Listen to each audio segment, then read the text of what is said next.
ఇప్పుడు తెలుగు రాష్ట్రాల్లో రాజకీయాలు కాస్త జోరు తగ్గాయేమో కానీ అలేఖ్య పచ్చళ్ల వివాదం మాత్రం వాడి వేడిగా ఉంది. నెటిజన్లు అయితే అస్సలు ఆగట్లేదు. వాట్సాప్ పెట్టి ట్రోల్స్ చేస్తున్నారు. కస్టమర్ను బూతులు తిట్టిన వివాదంలో అలేఖ్య చిట్టి రమ్యలు హాట్ టాపిక్ గా మారారు. ఎట్టకేలకు పచ్చళ్ల లొల్లి హాస్పిటల్ మెట్లెక్కింది. సోషల్ మీడియాలో ట్రోలింగ్ తట్టుకోలేక అనారోగ్యం పాలైన చిట్టి ఆసుపత్రిలో చేరినట్లు ఆమె సోదరి స్పష్టం చేసింది. చెప్తున్నట్లేదు, ఏదో డిమాండింగ్ గా మాట్లాడుతున్నట్టు ఉందని చెప్పి ఎన్ని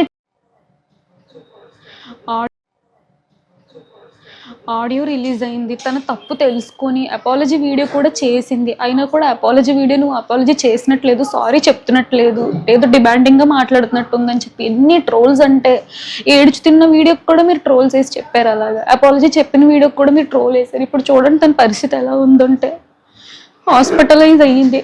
హాస్పిటల్లో బ్రీతింగ్ అందుకు ఐసీయూలో ఉంది, ఆక్సిజన్ పెట్టారు. అసలు ఇటువంటి ఘోరమైన స్థితి ఎవ్వరికి రాకూడదు. తను చేసిన తప్పే అండి, నేను కాదనట్లేదు, ముమ్మాటికి తప్పే. కానీ తను చేసిన తప్పుకి రియలైజ్ అయ్యి సారీ అడిగింది కదా, యాక్సెప్ట్ చేయొచ్చు కదా. పెద్ద వీడియో చేసే స్థితిలో లేదు తను ఆ రోజు, అయినా కానీ సారీ అడిగి వీడియో చేసింది.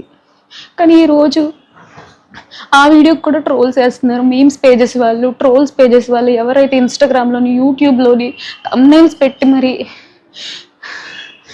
చెప్పలేనండి. మొన్నే మా ఇంట్లో మా డాడీ చనిపోయారు. 3 నెలలు కూడా అవ్వలేదు ఆయన చనిపోయి. ఇంక ఈ బాధ తట్టుకునే ఓపిక శక్తి కూడా మాకు లేదు. ఇంకో చావు మా ఇంట్లో జరగొద్దని నేను కోరుకుంటున్నాను. ఆ పిల్లకి ఏమవుతుందో అనిపించింది. పచ్చళ్ళ బిజినెస్ వద్దు, యూట్యూబ్ వద్దు, ఏమొద్దు, అది సేఫ్గా ఉంటే చాలు. ప్లీజ్ మీకు దయచేసి రిక్వెస్ట్ చేస్తున్నాను.